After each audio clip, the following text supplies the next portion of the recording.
بسم اللہ الرحمن الرحیم۔ السلام علیکم ورحمۃ اللہ وبرکاتہ۔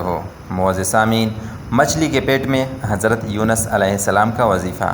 حضرت یزید رقاشی رحمۃ اللہ علیہ فرماتے ہیں کہ میں نے حضرت انس بن مالک رضی اللہ تعالی عنہ سے سنا ہے کہ جہاں تک میرا علم ہے، حضرت انس رضی اللہ تعالی عنہ نے اس کو حضور نبی کریم صلی اللہ علیہ وسلم سے سنا ہے۔ ارشاد فرمایا کہ حضرت یونس علیہ السلام جب مچھلی کے پیٹ میں محبوس تھے اور ارادہ کیا کہ اللہ تعالیٰ سے دعا کرے تو یہ کلمات کہیں: لا الہ الا انت سبحانک انی کنت من الظالمین۔ سورۃ الانبیاء۔ ترجمہ: کوئی معبود نہیں سوائے تیرے، پاکی ہے تجھ کو، بے شک مجھ سے بے جا ہوا۔ یہ دعا سیدھی عرش پر پہنچی۔ ملائکہ نے عرض کیا: یا اللہ، یہ ایک ضعیف آواز ہے اور پہچانی ہوئی ہے، یعنی ہم پہلے بھی یہ آواز سنا کرتے تھے، اور تعجب یہ ہے کہ یہ آواز بلاد غریبہ، دور دراز ملک سے آ رہی ہے۔ اللہ تعالیٰ نے ارشاد فرمایا کہ کیا تم ان کو پہچانتے نہیں؟ ملائکہ نے عرض کیا: اے ہمارے مالک، یہ کون ہیں؟ فرمایا کہ یہ ہمارا بندہ یونس علیہ السلام ہیں۔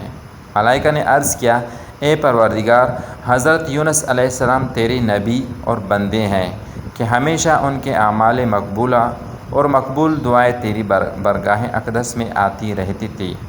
پھر فرشتوں نے عرض کیا: یا رب، وہ راحت و تندرستی کے وقت تیری اطاعت و ذکر میں رہتے تھے، اب سختی و مصیبت کے وقت تو ان پر رحم فرما اور مصیبت سے نجات عطا فرما۔ اللہ تعالیٰ نے مچھلی کو حکم دے دیا، اس نے آپ علیہ السلام کو ایک کھلے میدان میں ڈال دیا۔ حضرت ابو ہریرہ رضی اللہ تعالیٰ عنہ سے روایت ہے کہ اللہ تعالیٰ نے اسی میدان میں ایک کدو کی بیل ان کے لیے اگا دی، کیونکہ ضعیف کے لیے یہ بہترین غذا ہے، اور ایک پہاڑی بکری کو اس کے لیے تیار کر دیا کہ صبح و شام آپ کے پاس آ کر کھڑی ہو جاتی، آپ اس کا دودھ پی لیتے۔ اس سے اللہ تعالیٰ نے ان کو قوت عطا فرما دی۔